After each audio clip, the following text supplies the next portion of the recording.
గతంలో ఉప సర్పంచ్గా, కోఆప్షన్ మెంబర్గా, కౌన్సిలర్ కూడా మీరు చేశారు. అంటే అదే పరంపర ఇప్పుడు మీ పైన ఎమ్మెల్యే కానీ ప్రభుత్వం కూడా మీదే అంటే కాంగ్రెస్ ప్రభుత్వం, మీరు కాంగ్రెస్ ప్రభుత్వం టికెట్ దించారు, కాంగ్రెస్ ప్రభుత్వం నుంచి ఇప్పుడు పోటీ చేస్తున్నారు.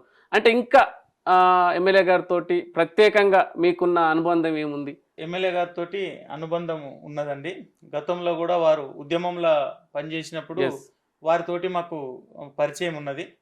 అప్పుడు ఉద్యమ కాలంలో కూడా మేము వారి వెన్నంటూ ఉండడం జరిగింది. అప్పటి నుంచి కూడా మాకు సుపరిచితులు.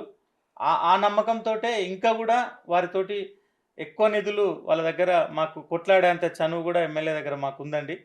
దాన్ని దృష్టిలో పెట్టుకొని ఖచ్చితంగా మా యొక్క కాలనీకి నిధులు తెచ్చుకొని అభివృద్ధి చేసుకుంటారన్న నమ్మకం మాకుందండి. ప్రభుత్వం వచ్చిన తర్వాత 6 గ్యారెంటీల పథకంలో భాగంగా మనకు అన్ని చూస్తూనే ఉన్నాం. మహిళలకు ఉచిత బస్సు అయితేంది, ఫ్రీ కరెంట్ అయితేంది, గ్యాస్ సబ్సిడీ అయితేంది, సన్న బియ్యం అయితేంది, ఇవన్నీ కూడా మనకు ఇందిరమ్మ ఇండ్లు అయితేంది.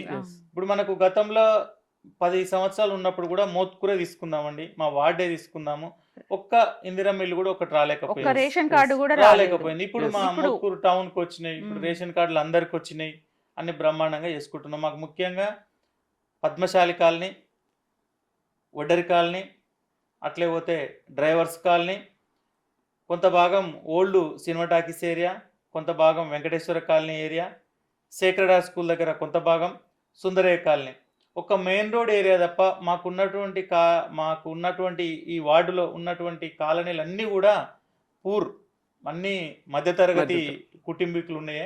అంత చేనేత కార్మికులు, వడ్డరి కార్మికులు, ఈ విధంగా ఉన్నదే. సుందరయ్య కాలనీలో అయితే ఇంకా బిలో పావర్టీ లెక్క ఉన్నారు.